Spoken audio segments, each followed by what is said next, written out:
Ya, harus kita gitu. cari tahu sih sebenarnya motifnya apa di balik pembunuhan ini biar bisa jadi pelajaran juga buat teman-teman lainnya di masa depan ya. Kita coba Yes, bergabung sama teman-teman dari reporter Detik dari Detik Kalimantan. Kalimantan ada Khairun Nisa yang akan melaporkan buat kita di sini. Kanisa, selamat sore. Selamat sore. Kanisa, wah sepertinya matahari masih sangat terik sekali ya. Benar Di sana banget. berarti jam 16.47 ya Kanisa ya? Iya, earlier. Betul. Later ya. Iya 1 jam. Tapi sunsetnya lebih mundur lagi ya. Iya Iya, kayaknya. Sana ya, betul. Lebih lama terangnya. Kak Nisa, kita dapat informasi mengenai ada sejoli yang baru menikah kurang lebih sekitar 1 bulan gitu ya. Tapi ternyata sang suami ini harus meninggal ya di tangan sang istrinya sendiri dengan cara yang sangat keji gitu ya, sangat tragis juga. Mungkin boleh diceritakan seperti apa penemuan Kak Nisa dan tim juga di lapangan. Baik kakak, aku mau ceritain ya bagaimana kronologis tersebut. Jadi itu pertama itu mereka baru menikah sekitar 1 bulan lamanya. Kemudian mereka juga kerap membagikan romantisme mereka di sosial media. Sang istri itu merupakan seleb TikTok. Jadi dia sering banget bikin konten di TikTok, di sosial medianya kayak gitu. Dan dari situ bermula kecemburuan oleh si suaminya. Jadi suaminya ini cemburu karena istrinya aktif banget di TikTok dan ada kecurigaan bahwa sang istri ini memiliki simpanan lain atau istilahnya selingkuh kayak gitu. Dari sana keduanya ini lumayan sering cekcok karena si suami ini curiga sama istrinya dan istrinya ini merasa dicurigain kan gak enak kayak gitu. Jadi mereka sering cekcok lah kayak gitu. Dari situ rumah tangga keduanya ini udah mulai renggang, udah mulai cekcok terus sampai puncaknya ketika di hari H itu mereka berdua tuh cekcok karena si suami ini merasa cemburu akan si istrinya. Karena istrinya ini merasa mungkin dicemburuin gak enak atau segala macamnya, jadi sang istri ini balas gitu, marah juga terhadap suaminya kayak gitu. Jadi mereka cekcok di depan anaknya si istri, jadi istrinya ini sebelumnya udah punya anak bawaan. Kemudian karena istilahnya ada anak ini nangis lihat orang tuanya berantem, sang suami ini membuang anaknya itu ke sungai dekat mereka cekcok. Kemudian melihat kejadian itu istrinya ini makin merasa marah terhadap suaminya, makin kesal terhadap suaminya. Akhirnya ia makin cekcok tuh berdua, makin adu mulut berdua kayak gitu. Kemudian sang suami melakukan KDRT terhadap istrinya, terhadap si pelaku. Nah, pelaku ini terjatuh ketika di KDRT oleh suaminya. Dari sana sang istri ini tidak terima dong. Akhirnya dia bangun dan dia melayangkan parang atau senjata tajam terhadap suaminya. Saat itu si tersangka ini memang sehari-harinya membawa parang atau membawa senjata tajam ketika mereka hendak berkegiatan kayak gitu. Karena lokasi kejadiannya ini di tengah hutan yang lumayan jauh dari tengah kota. Kalau dari sini sekitar 7 jam, jadi mereka membawa parang sebagai jaga-jaga kayak gitu, untuk jaga-jaga lah. Untuk apa? Membawa parang untuk apa Kak? Sorry. Jaga-jaga. Untuk jaga-jaga. Jadi mereka kan jauh dari kota, jauh dari keramaian kayak gitu. Jadi dia langsung mengayunkan parang yang dia bawa, diayunkan ke muka suaminya. Di sana ternyata tidak sendiri, ada kakaknya pelaku yang juga memperhatikan keduanya cekcok tersebut. Jadi kakaknya pelaku ini melihat dari jauh, melihat adiknya dipukul, dia merasa tidak terima. Akhirnya dia mendatangi adiknya dan melihat adiknya mengayunkan parang, dia ikut juga mengeluarkan parang yang ia bawa juga kayak gitu. Oh jadi ini dilakukan oleh 2 orang? Iya, 2 orang. Jadi kakak kandungnya pelaku dan pelaku kayak gitu. Jadi si korban ini dianiaya oleh kakak iparnya sama istrinya, bahasanya kan kayak gitu. Terus akhirnya si korban ini dimutilasi, tangan kirinya dan kepalanya dipenggal. Kepalanya dan tangannya itu dibuang sejauh 7 meter dari lokasi awal kayak gitu. Jadi gara-gara tidak senang ya di perlakuan anaknya, kemudian juga ada KDRT juga ada ternyata. Ada motif kecemburuan juga gitu ya. Apakah diketahui pada saat kejadian ini sang anak dari sang istri ini juga menyaksikan kejadian yang terjadi atau gimana Kak? Di lokasi kejadian itu ada anaknya si pelaku, dia menyaksikan kedua orang tuanya berantem, kemudian dia menangis, akhirnya mengundang emosi dari si korban, akhirnya si korban ini dengan gelap mata karena nggak bisa mengendalikan emosi, dia membuang anaknya si pelaku kayak gitu.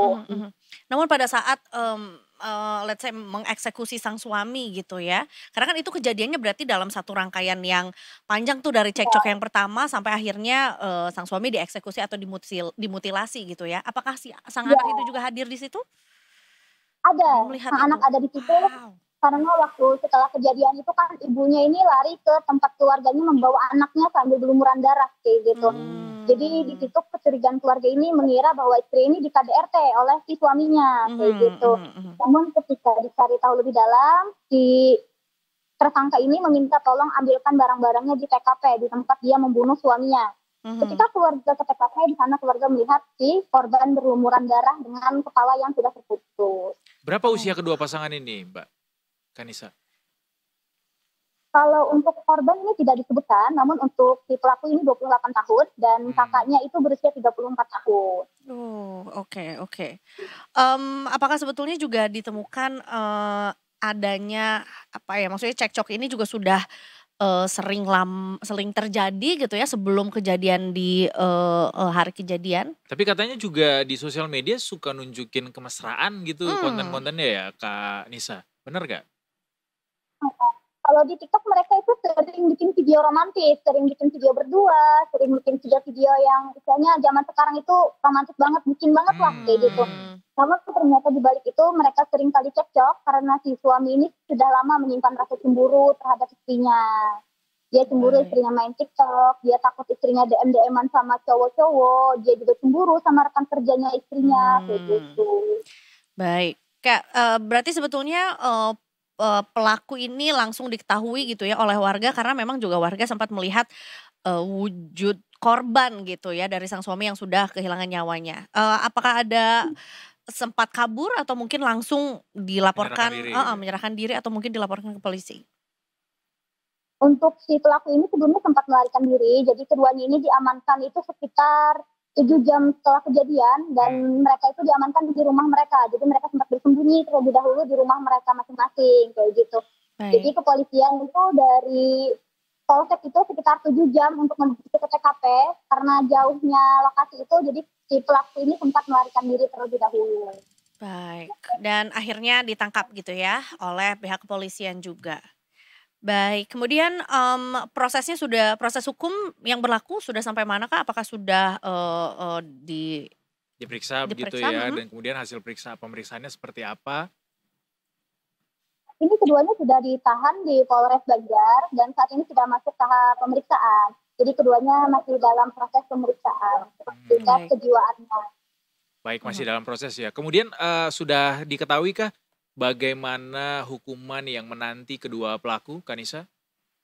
Oke, hukuman yang akan menimpa keduanya itu akan dijerat pasal 338, subsidiar 170 ayat 2, ketiga dengan ancaman kurungannya sekitar 15 tahun penjara.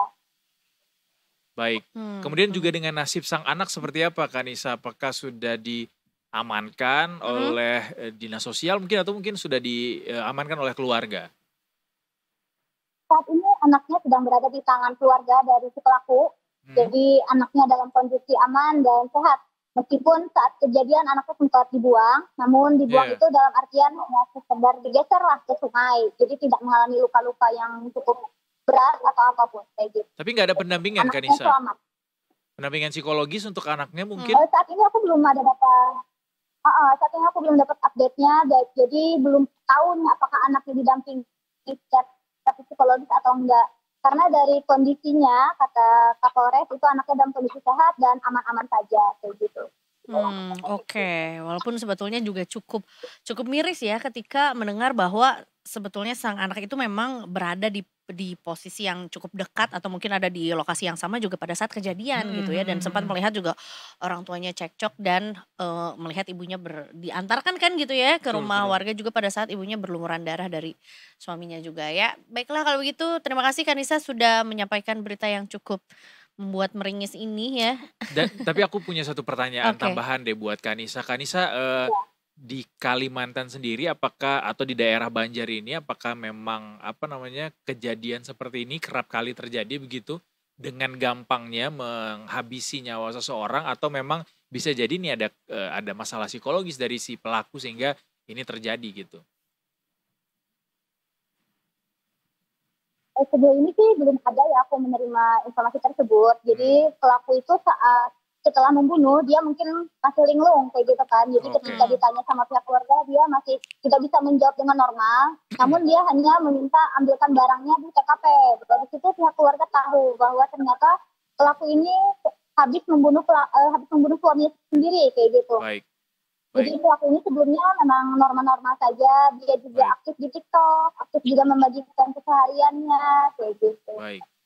Jadi inilah pentingnya untuk tidak melakukan keputusan apapun di saat emosi ya. Betul, betul, betul, betul. Terima kasih Kanisa sekali lagi atas informasinya. Kita nantikan update terbarunya nanti dari Detik Kalimantan. Terima kasih. Selamat sore. Terima kasih Mas Ejo, Mbak Ejo. Terima kasih. Selamat sore, Selamat selamat menikmati bertugas sore di kembali. Kalimantan.